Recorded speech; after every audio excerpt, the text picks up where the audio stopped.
All right, today I have on Doug Murphy. He's a guy I met a couple years ago running, and he's been battling cancer. So he was going to talk a little bit about his journey through his cancer treatments and then like how he's staying fit. So Doug, right off the bat, if you want to give a brief introduction of yourself. Sure, Dean. First of all, thanks for having me. And second of all, I'd like to appreciate everything you've done in the fitness community before I talk about myself. You're an inspiration to me and a lot of others. I like your course previews, your raw course content whenever you're running, course reviews. I met you a couple of times. You always try to stay after a race if you can, and I know you're very busy. And I like your only I athletics concept. Only I can defeat me. I definitely appreciate that. Now, my name's Doug Murphy. I'm 53 years old. I live like 10 minutes from Shawnee State Park, which is probably where I do like 90% of my running and walking and hiking. I just do that so it's close by. I don't like to take away too much from my family time, for my wife and my daughter. Had a normal childhood, probably back in the early to mid 80s. I got into a fitness movement that was running the nation by storm, which was the Rocky theme and Hulkamania theme. So I started running and lifting then. And I continued that all through college. After college, I kind of got out of running, but still stayed lifting. And then 2014, I got back into running again. It was an interesting way I got back into it. And then July 2021, I was diagnosed with stage 4 colon cancer with liver mets. And I think what really has helped me through this journey since 2021 is being fit before and being able to continue run and lift throughout my treatments pretty much. So that's, just basic introduction to myself.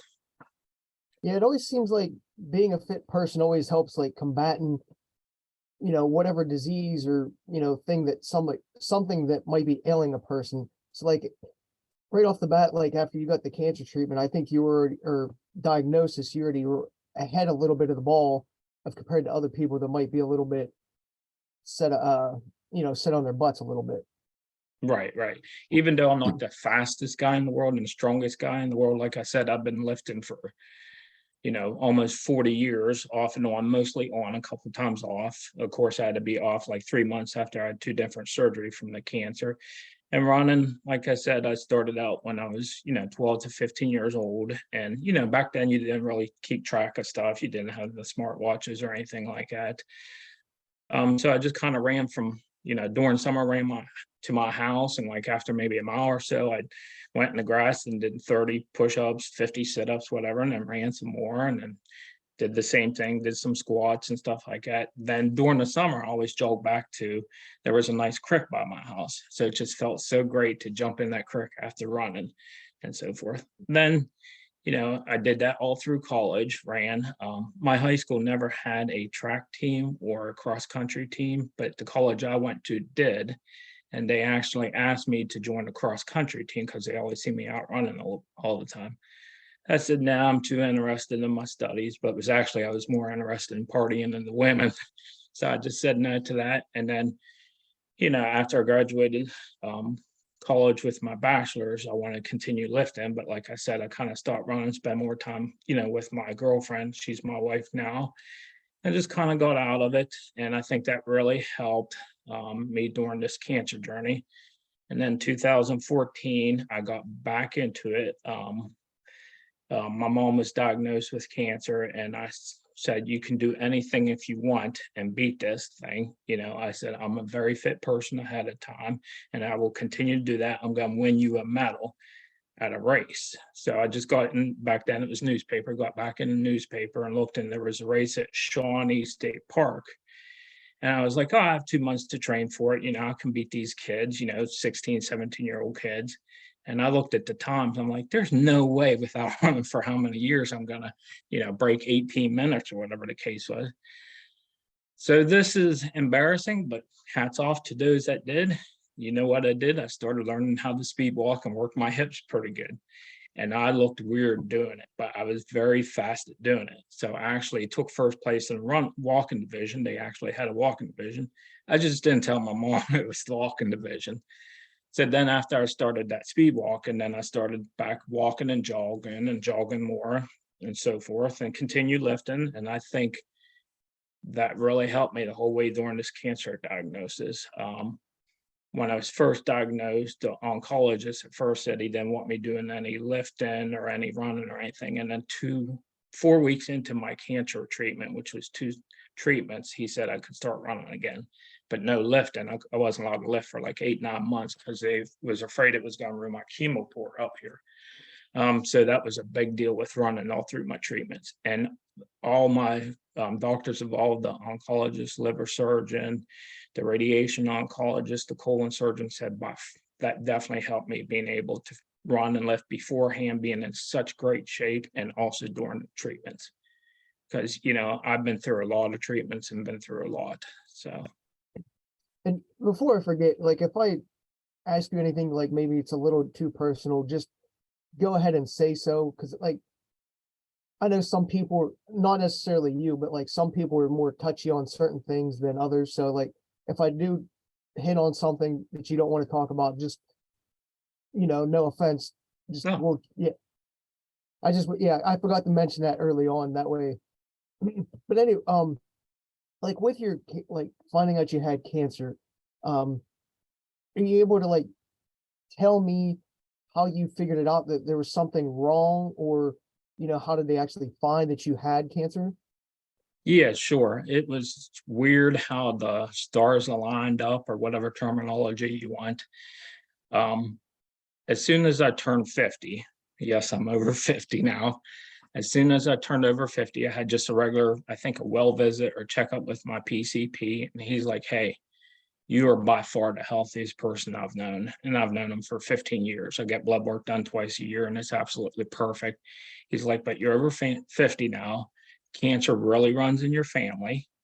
You should consider getting colonoscopy done. Insurance will cover it when you're over 50. Now, I think most of the time it's 45 now, and it's predominantly male, but of course, women can have colon cancer too. And this is one of cancers, if you catch early, you can destroy it. So I was like, okay. So I tried to call, you know, surgeon ahead of time to get a colonoscopy done. I called like 2 weeks afterwards. He said, nothing we can do, COVID. It's a non-essential surgery. So I tried every couple months, had no signs, no symptoms. I wasn't losing weight, didn't feel any differently, had the same stool movements and everything. So I kept trying. I tried 4 times in 2020 and 2021. And he said, no, there's nothing we can do because of COVID. So they actually got me on in April of 2021 for a consultation. And then I noticed I started having different bowel movements. He's like, I still can't get you into October for colonoscopy. He's like, just take Miralax and just go from there. And I knew there was something wrong because I never had issue in that department. So I had a CT scan done on June 21st, I think it was. And then that showed a significant mass in my colon. And he wanted to move me up to get a colonoscopy done beforehand, just to, find out exactly where it was. So another doctor heard about my case, and he jumped the gun and got me a colonoscopy done earlier. And that showed significant mass in the colon, and the CT and PET showed had 9 lesions in the liver. So they said the best we can do right now is just mix the chemo as quickly as we can and go from there.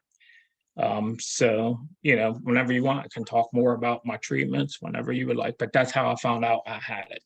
It was just weird how all the stars lined up that I went to get a colonoscopy done because my doctor said, to get it done because I'm over 50, and that's what happened.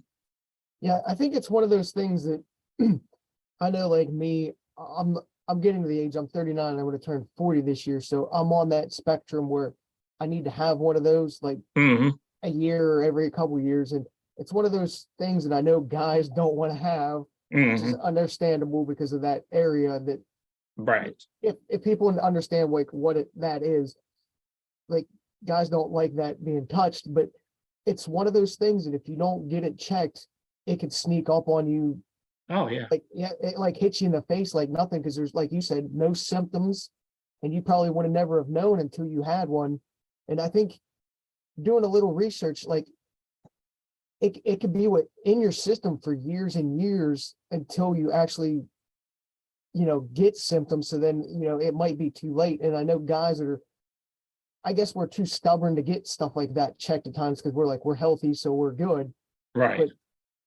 But like, this is nice having you on because it's like teaching guys to be proactive and not playing around for things like that. Right.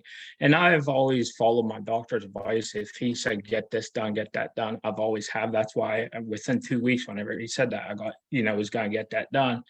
And I had in the back of my mind to get it done anyway when I was over 50. But it just so happened I had a well visit. And then, like I said, I never really had different bowel movements until April of 2021, never really lost weight, felt the same energy, ate the same. The only problem, but I never thought to have anyone check it out, is I'm colorblind, reddish brown colorblind. So I cannot see if there's blood in the stools. I never thought to ask my wife or anyone else to check it because I had no other signs or symptoms. So even when they found it, I would look at my stools before they took care of everything, and I couldn't tell there was blood in there because I'm reddish brown colorblind, colorblindness. Yeah. So yeah, I agree with being proactive. I mean, like just being like that colorblind, like you would never, like honestly, like who in their right mind would even think, to get somebody else? You're just like, oh, maybe it looks consistent. It's just like just bringing that up, just like is mind blowing that it's something that I personally would never think about because I take, being able to see it for granted, I guess. Right, yeah, exactly. And I eat very healthy. I take, vitamins and all that stuff. And I mean, never thought this would happen, but cancer has no bias at all. It'll attack anyone, anytime. And I still plan to, beat it. I mean, I'm going on almost 2 years. There was kind of no evidence of disease from February 22nd, 2022 till July 5th of 2022, and then it came back in my liver. So, not to be like sound insensitive or anything, but like what is the prognosis as of like right now? Like, as you said, it was stage 4, and that's usually like the worst from my understanding. So is it like a good outlook, like beatable, treatable, or anything like that? It's hard to determine right now until my next set of scan June 30th, and then we'll go from there. Unless you want to switch topics, I'll tell you briefly my treatment, and then that can tell you how the prognosis and how bad it actually was. So I'm going to tell you that now, unless you want to switch gears somehow. Oh, that's good. That's good transition. Yeah. So July, I was diagnosed July 2021, mix the chemo as quick as we can. You got to get all kinds of scans done right beforehand. And they said, I was like, how can I beat this? And they're like, this is very, very bad. Put it that way. But the best thing you can do is not miss an appointment. So I was very proactive, hardly went out in public, wore my mask everywhere. Like I said, I was still working out till I started chemo, and he said he didn't want me working out. So after 3 months, which was 6 chemo treatments, they did a scan, and all non-lesions in my liver were killed by this. And they're like, this is absolutely amazing. We never heard of such a thing. But the primary tumor in the colon was still there. So they said, we're still going to attack it for another 3 months, and then, we'll do your colon surgery, make sure it didn't return to liver. So another 3 months, 6 more treatments went by, and, there was still nothing in the liver, and the colon mass reduced in size. So I had the colon surgery February 22nd. And then they're like, okay, we're going to ease off, with chemo and everything. So nothing to do, just get scans done every once in a while, which May 18th was my last set of PET scans and MRI scans and CT scans. And it showed nothing in the liver or nothing in the colon. And then July 5th, I had another scan done, and that showed there was 3 lesions in the liver. So they put me back on new medicine of August of 2022 to try to attack it from a different angle. It didn't kill these ones, but reduced them enough in size. Luckily, because one of the tumors right next to the main blood vessel or artery, whatever you call it, and it would he couldn't surgically remove that or I would bleed to death. So luckily it shrunk enough, and he's like ranked #1 liver surgeon in the world from Pittsburgh. And I was supposed to go in for surgery December 30th, but a week before I got the flu. Even though my temperature was down, they didn't think my body could handle flu in this surgery, and it was big surgery. So it was rescheduled for January 27th. Did it, had absolutely no problem with it. So removed half my liver in January.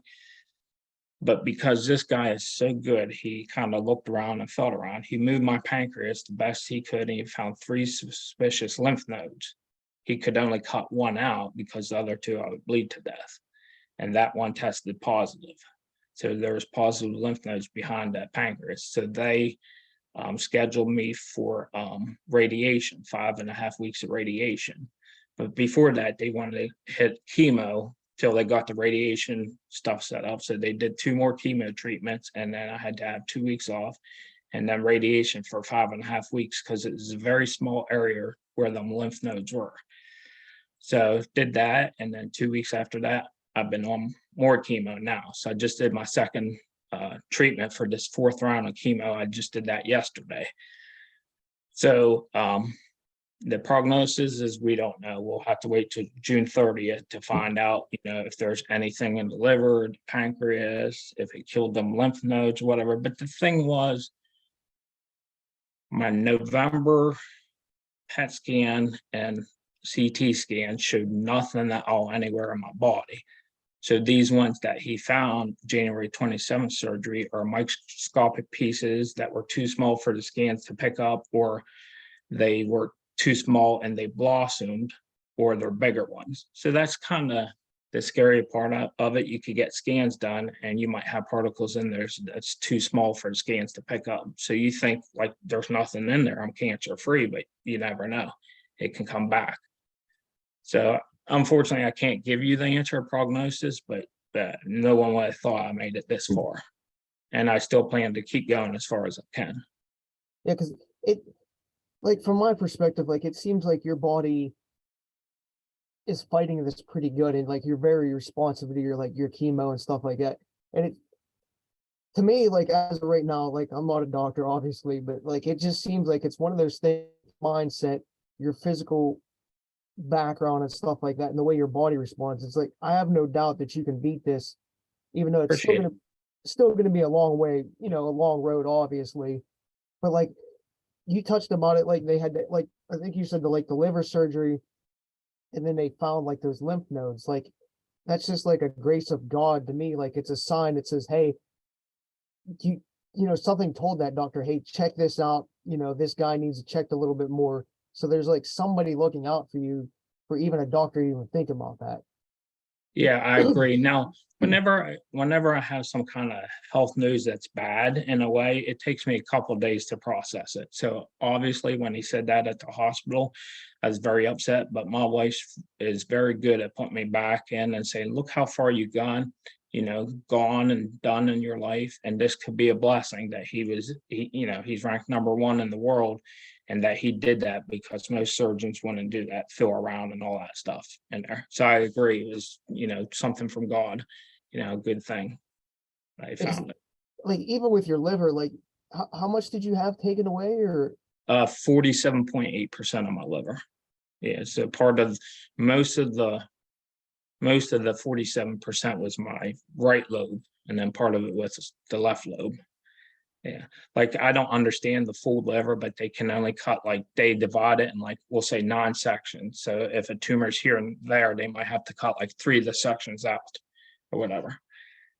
Yeah. yeah, And I do know that's, I think it's like the only organ or one of like the few that actually like grows back, because like people have those surgeries. So I mean, if people don't know, like, I mean, you obviously know that now, but like mhm, people don't know, the liver is an organ that actually grows back, and people have different surgeries.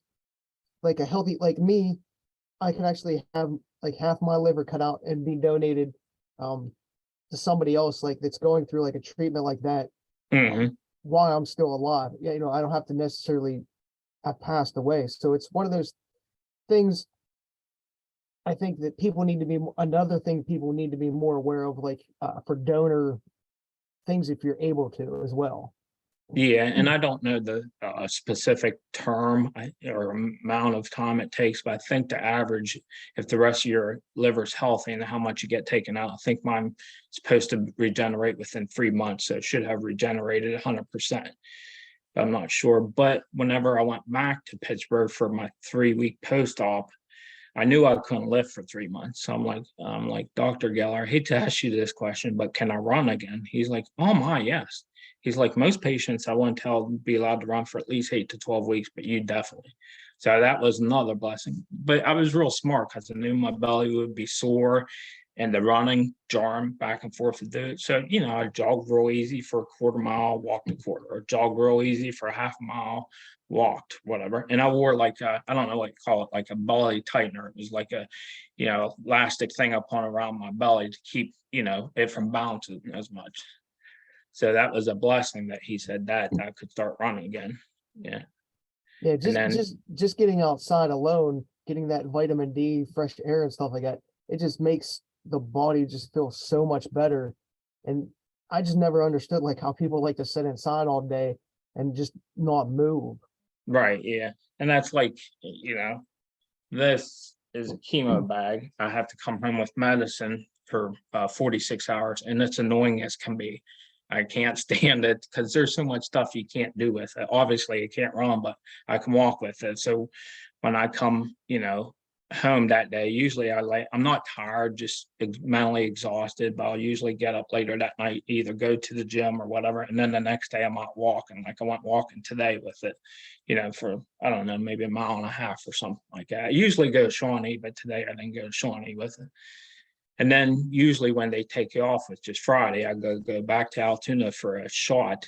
And then when I come home, usually I'm like, okay, I'm running now or lifting or whatever, because you're limited what you can do with that. Yeah. Do you ever think about I'm just trying to think of ways that might keep you active or mentally, like, because I know like exercise for me is one of those mentally rejuvenating things. So like you ever Mhm. think about getting like a spin bike or just a trainer in your basement just to use? No, because I go right up the road here. I'm a member of a gym up here, so I'll go there and hit the um, elliptical, the stairmaster, the bikes. I can lift with that, like I do mostly arms or shoulder, but it's hard to like do certain kind of bench presses with it on the floor and stuff like that. So usually if I have the chemo bag, I'll either do some cardio at the gym and or some leg work that doesn't, like sitting down doing leg rolls, stuff like that. Yeah. Yeah, my gym's been great. Actually they're amazed that I can actually go there. They've never heard anyone like come that has cancer and work as hard as I do, let alone with a chemo bag.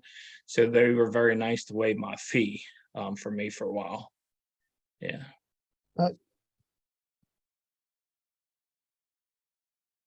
Oops, I think I lost you.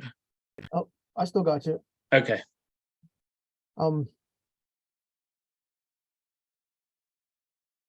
for waving your fee a little bit. Oh, I keep losing you, Dean. Oh, here, let me pause it real quick. Yep.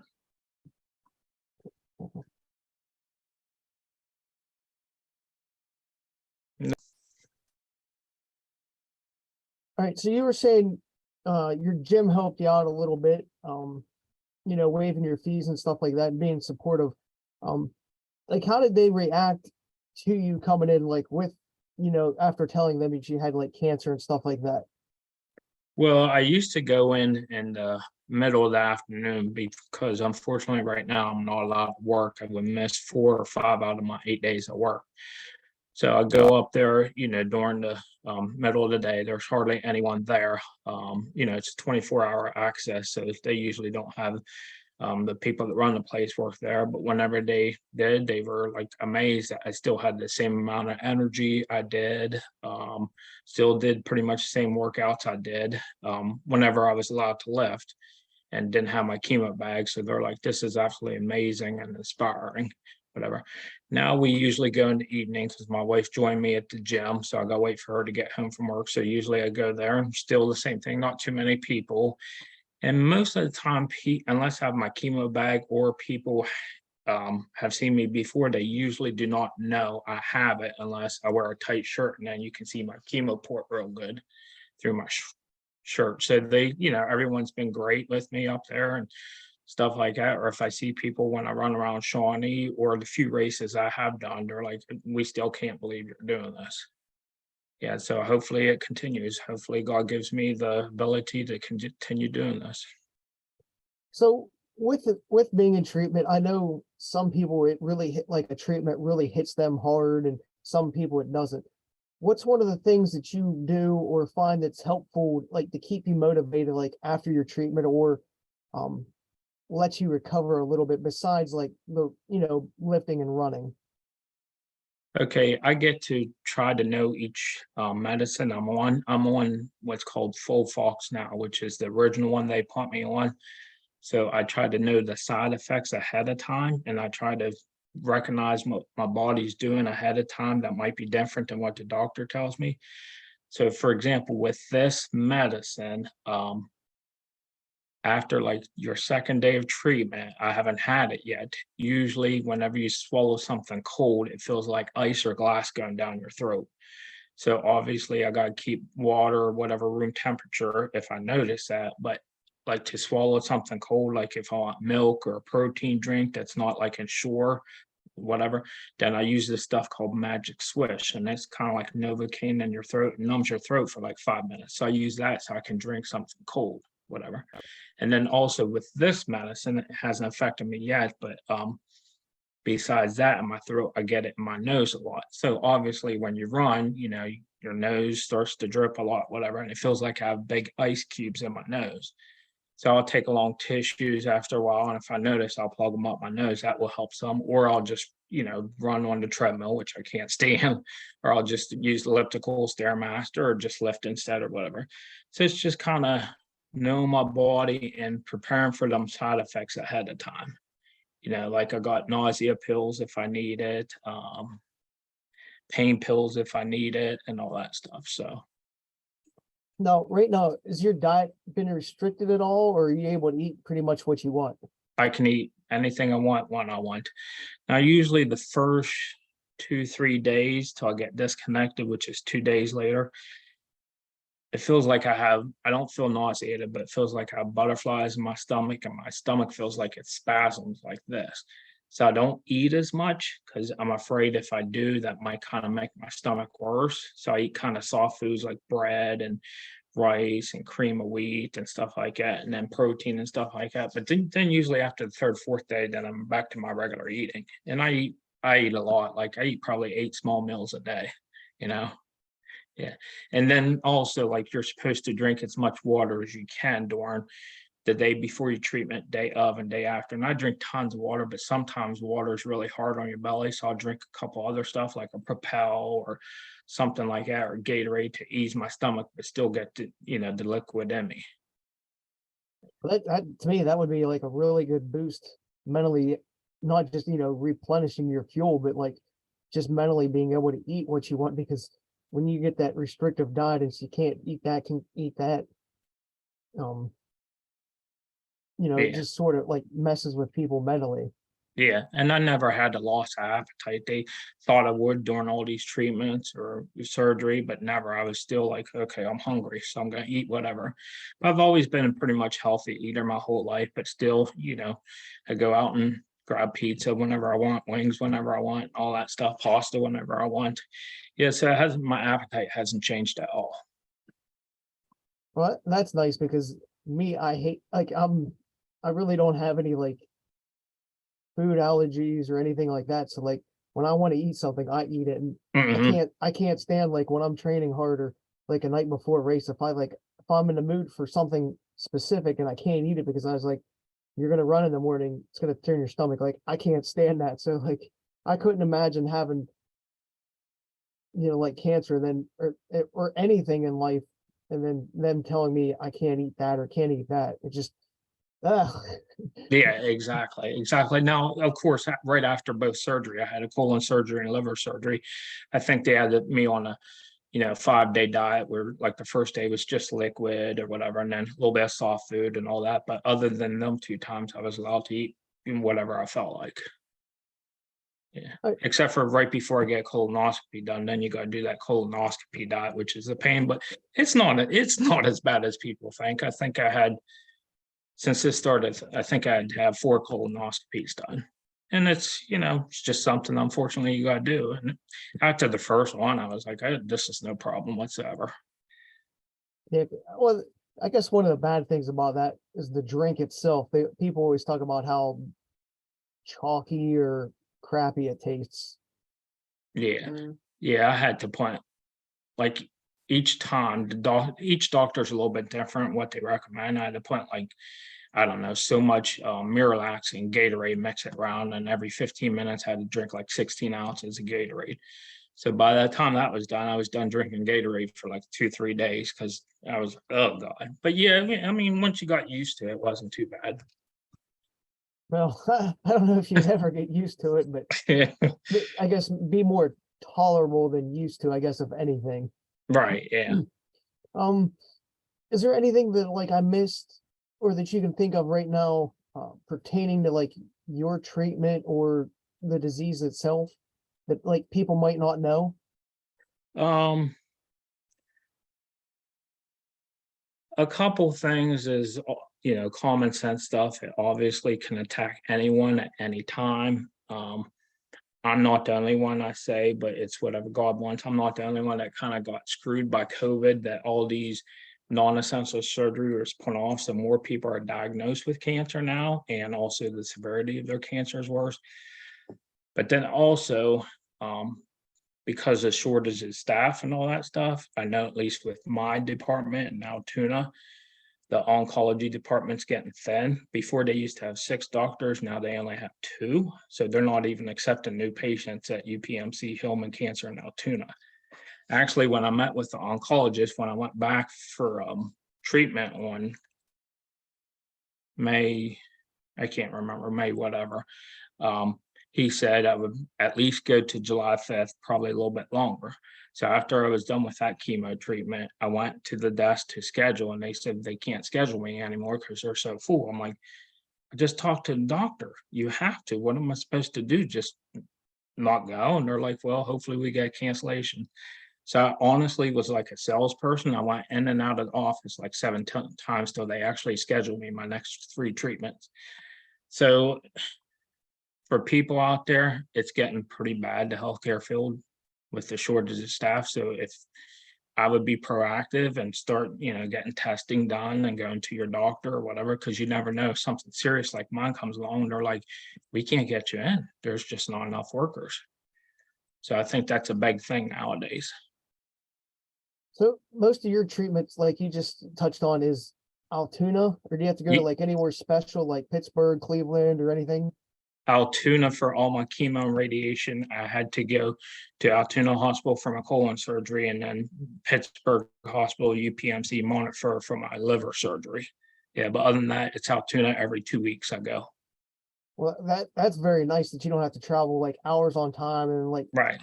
because that'd be from what my understanding is, it's always like stressful on families, having to book rooms or travel and get Hmm. because if something would happen, like you have like a reaction or something, then you're so far away. It's always nice to have that like option so close to home. And I think generally speaking, we get lucky in this area because we do have a lot of facilities like top notch. Hmm. Um, I know some other places might not have it, or even like Pittsburgh, they might have some top notch, but they're so busy, even though you're saying there's a shortage, but like down there, they just might be so busy. It's the same thing, just in a different aspect. Right. And luckily, my wife's a nurse, so she kind of jumped through hoops and got me started right away with my meeting with the doctor and chemo treatment. Because a lot of times with this, yes, you want the best, and Altoona could be better than Pittsburgh. Pittsburgh could be Altoona, but a lot of this, especially in my case, is a time thing. Like we had to get started as soon as we could. It wasn't like we could search around for doctors. It was like, you got to do this right now. Yeah. All right, we'll get on to some fun things now. Okay. Sounds good. Instead of being like, like not Debbie Downer, but down that rabbit hole. So you've been a runner, you said, and a lifter off and on since your younger years. So we'll say you've been, I don't know what, 35 years per se. Yeah. So what are some of like your favorite things about running or lifting in general? Okay. With running, like I really like when you just run around and just enjoy the scenery. I'm an outside runner. I cannot stand the treadmill at all. And just like you collect your thoughts, it's so relaxing. And then you push yourself a little bit farther, whatever your goal is, and you get them endorphins kicking around, good feel chemicals kick around, and you just feel, for me, I feel so great when I'm done. And, I thank God. I'm like, this is great. I can do it. Before I was diagnosed with this, and of course, during and after, whatever, it just felt so good. With lifting, the same thing, but it's a little bit different when you get older because obviously you can't lift as much, so you don't get that pump as much. But that's when I started doing a lot of weird stuff, functional fitness, CrossFit, even though where I go is not a CrossFit gym. I started doing a lot of stuff like that so I can get more of a pump when I lift. Instead of back in my 20s and 30s, it was easy. I was young then to get a pump. So it's just a whole idea. It makes you feel so much better and gives you more energy to do more stuff throughout the day or night.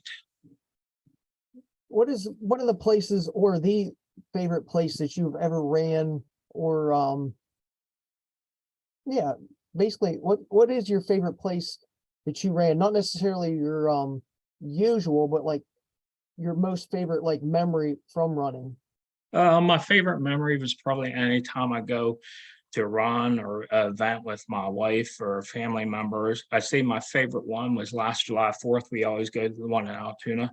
My wife went with me. Now she did the walking event, took first in her age group, and she was coming off a big surgery a couple weeks before that. So I was very proud of her. But also my nephew went, and it was the first time he went in a running event. And he was a little upset with this time. It's like, you finish, and he was having a little bit of health issues, whatever. So I say that was my favorite so far, was the Altoona one. I did do Path of the Flood once. I really liked that. Did the half marathon back then. And then probably my third favorite was right after I was diagnosed, when the oncologist said I could run again. They had a race at Shawnee. I went to there. And everyone's like, jump up with us. And I had my mask on. I was like, I just want to stay back and just be by myself, me and God alone. And that was it. So anytime I can get family members or friends going, those are usually my favorite races, because obviously I'm not going to win a race like you. Far from it. So I just enjoyed just being with family members or friends. Was that Altoona one? Was that what is it, the Angie Galosi or something? Yeah, Memorial Run. Yeah. They have it on July 4th. Yeah. Yeah, that's usually a pretty good crowd up, or a couple hundred people. It's got really good support from. I never got to race it, but I just like looking at the standings and some of the names. I just like to look at like the people that participate in different races and see how people are doing or who goes, and that it's one of those races. From my understanding, it's a really good family. I don't want to say oriented because they're not like promoting family, but there's always big groups of families there. Yeah, for you taking your family there, it's one of those things that like you get to see other families out, and it sort of makes the thing more enjoyable because it's not one of those like little 5Ks that has like 40 people where you might know a person, you might not, or it's not family oriented per Mhm. se, but this one always has like a big group of families coming in and participating. So I think like you said, you like to have that atmosphere a little bit. So that's a very good one to like bring your family to, I guess. Right. Yeah. And I think they average like 400 to 700 depending upon the year. And I think a lot of people like that for two reasons. One, it has more than just the 5K. They have the 15K, the 5K run, and 2 mile walk. And then also, since obviously it's like most races early in the morning, by the time you're done and they do have food there, you can go home and have your typical picnic or whatever else you want to do in the early afternoon, late afternoon, evening. So I think that's something why a lot of people go there, and it's been a tradition. I'm not sure how long, but yeah. So I plan to try to do it this year, but depends like my blood work and all that stuff. I still don't want to be around too many people. So if I do it, I'll be the guy wearing the mask. Yeah, Hey, you gotta do what you gotta do to get out there, that's because for I mean, sometimes when I see people driving with like masks and stuff with the window up, I'm like, really? But at the same time, it's one of those things, like your situation is you got to look out for your health hmm more than like, say, like me, like you're probably the same way when you see people driving with a mask on, mm, you're like, what are you trying to protect? But you got to put yourself in those situations, and I will never bash or talk bad about somebody wearing a mask during a race, or you know, pushing a stroller or anything like that. To me, it's more about getting out there, enjoying life, and doing what you want to do, no matter yeah, what somebody might say. yeah, I agree. From the first person that finished the 15K to the last person finished like the 2 mile there. I'm so proud for everyone because you don't know what people are dealing with, health wise, personal wise, financial wise. There's so many factors involved. Yeah, that's why I want to say 99% of the time that's why I always like to stay to the last person crosses the finish line. I mean, I always tell people to do the same thing, but I know it's not always feasible because, sometimes I might go to another race, or I have a hmm family obligation, or I might feel ill, so I have to jet out. But I do always encourage people to go to the last person coming across the finish line, because they appreciate it more, I feel, than, we'll say, like fifth place coming across. hmm Just because having somebody there supporting them, it means the world to, like, I don't want to say back the pack, but like people that are there just to have fun. It means so much more to have people supporting them that they may not know. Whereas, that fifth place person, I'm here to win the race or do this, Right. for time. They could care less if people are cheering, but it's those people in the back that really do appreciate it. And I really encourage runners of all abilities to stay at that finish line when they finish. Right. And that's one thing, like I mentioned, I really respect a lot of you. I've only met you briefly a couple of times. And most of the time you're there till the end, but obviously you got other commitments and you do a lot of races, so might not be able to. And I do like the fact that you do that and some other people do that too. And I hopefully will start to do that myself. I mean, we stay for a good while, like at the 4th of July one, but then we leave after like we've crossed the finish line. We leave like within an hour, hour and a half. You know, Because sometimes that stuff does drag on, and like, or if it's like a trail race, you get 24 hours, if you right. finish at 12, it's kind of hard to stay for 20, like another 12, because you get tired. But it just, one of those things I always promote in the running community is to stay as long as you can, promote and encourage everybody else, no matter if they're having a good day, bad day, their physical ability, because you can be in that like, we'll just say, like, for me this past weekend, I had a bad time, hmm but like I still had my friends cheering me on, and it meant the world to me, people cheering. So like I understand both sides of that spectrum, because you don't know what that person's going through that day. Yeah, I totally agree, and I'm the same way because you have no idea what people's going through that day, that week, the next month. You have no idea. And you don't know if they're just starting out or if they're a seasoned vet as well. Like, sometimes it's hard to tell. Like, you get those groups of walkers that are like competitive walkers, and you get the people that are just enjoying themselves, or there to support like a fundraising cause, like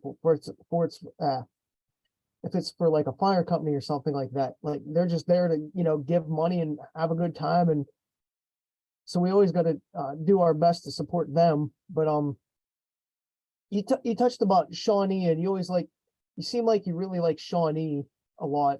Um, hmm I've I've done a few races there, and I've been there a few other times, just like explore a little bit. And I'll tell you what, it's one of the more beautiful state parks that we have, and it's one of the cleanest state parks that we have. Right. Yeah, agree. And I would like to venture out and hopefully will, but like I said, most of my, life is geared towards spending much time as I can with my family. So, my daughter works a lot when she's home for summer vacation, and so does my wife. So I don't like to go visit too many other places for that reason. And then also, I still have to watch my health. Let's say I go out at Shawnee, it's only 10 minutes away. Let's say I have a problem there, then it's easy for my wife to come check on me or other people instead if I'm far away. But yeah, I mean, Shawnee, I grew up, around there. It's taken very good care of. I try not to make a mess or throw water bottles or anything like that when I'm out there and all that stuff. Yeah, I think I met you briefly after one of the half marathons they had there in 2018, 19, somewhere around there. Yeah, Eh, I eh, did.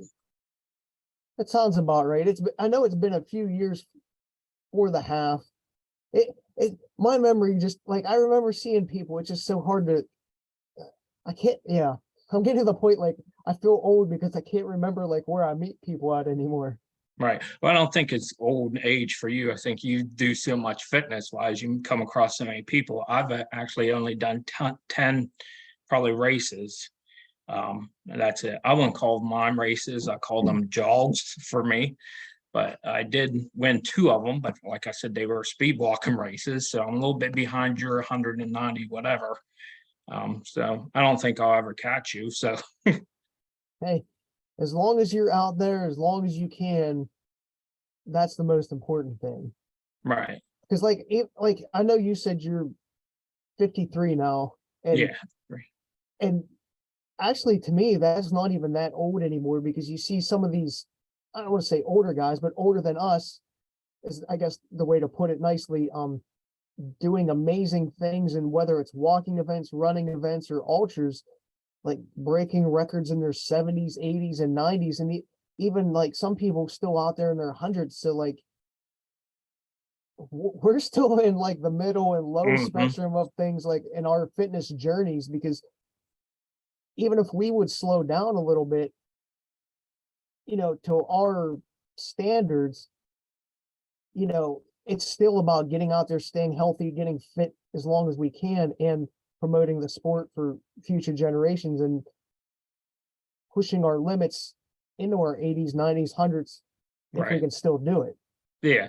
And I agree. I don't think there's, too old of age to start, walking, running, even lifting. You just got to use common sense and start out easy and build up from there. Yeah, I think I'm not saying in the prime, but yeah, we're right there in the mix.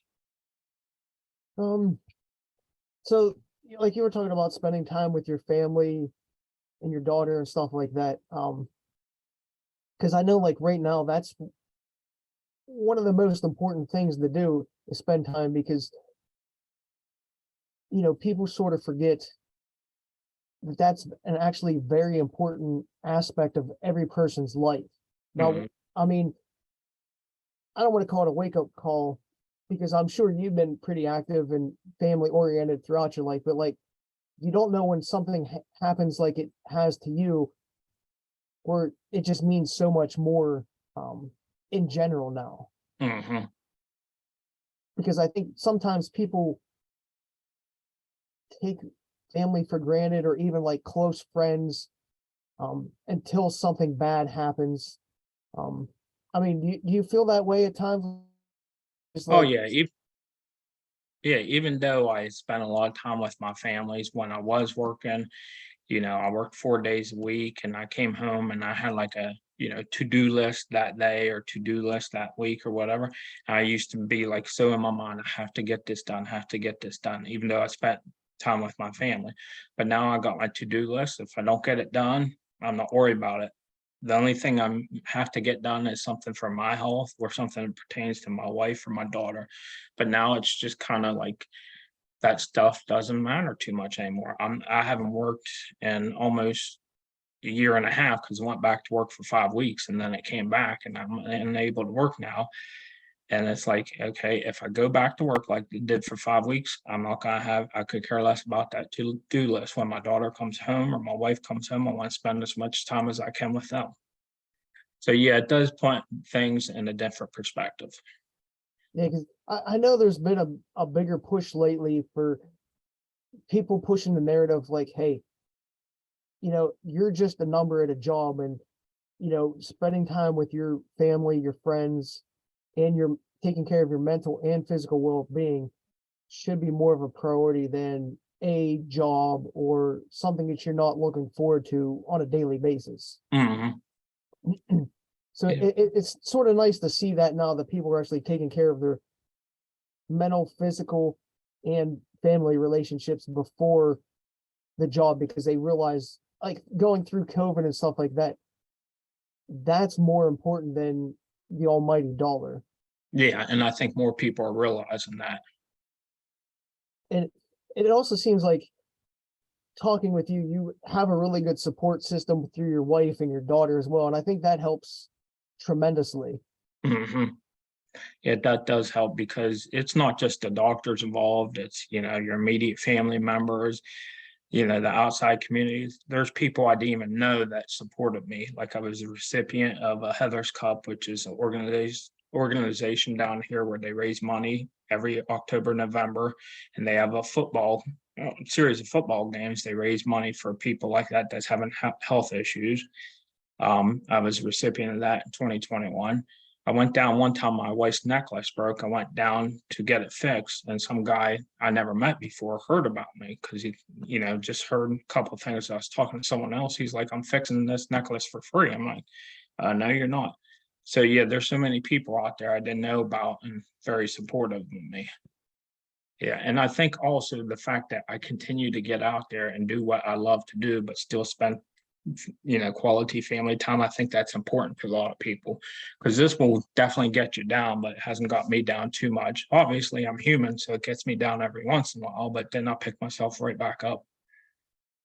Yeah, the communities really, I don't know, surround people like that actually like get out there and, not necessarily asking for help, but um they see them out there and they want to do good for that person, take sort of like some of this, I guess, stress away from people, because they understand what they're going through, because they have loved ones or, family or friends that gone through the same situation. So they're just, I guess, bonding with each other because they know what's going on.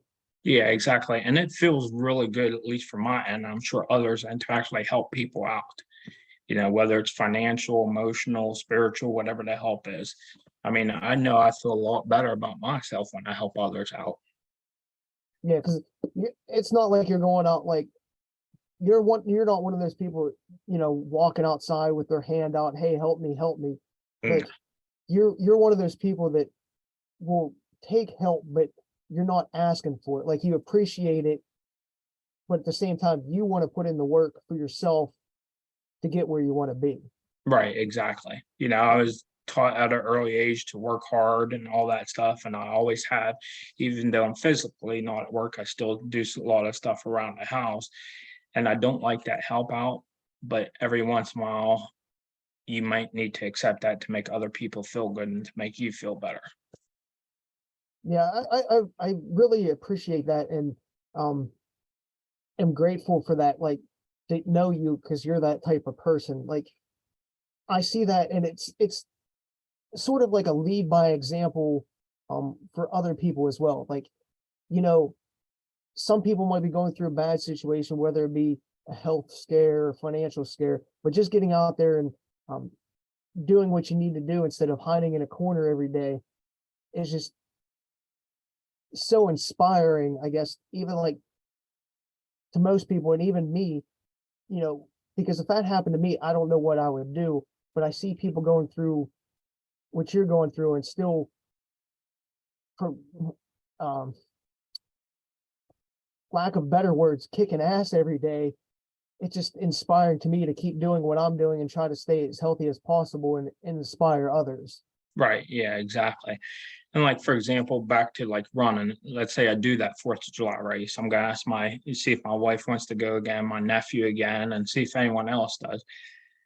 It doesn't matter, like if my nephew, let's say he goes with me, if he wants to do 9 mile run, I'll do the 9 mile run. Now, I'm not sure if I can do it right now because I actually sprained my ankle, the same ankle twice in 3 months still. So it's kind of still healing up. But if he wants to do that, if he wants to do the 5K, but let's say he wants to go a little bit slower. I average maybe 9 to 10 minutes when I do a race. But if he wants to go slower, it does not bother me. I like to help other people. I'm not going to win a race. So it's like, whatever you want to do, I'll do it with you. Now, if he wants to do a 7 minute mile, I'm going to say, no, no, that's all right. You go on your own. So, or if my wife decides to do a walk and she wants me to walk with her, I'll walk with her. Yeah, I hope you're able to get out there and experience the race again this year.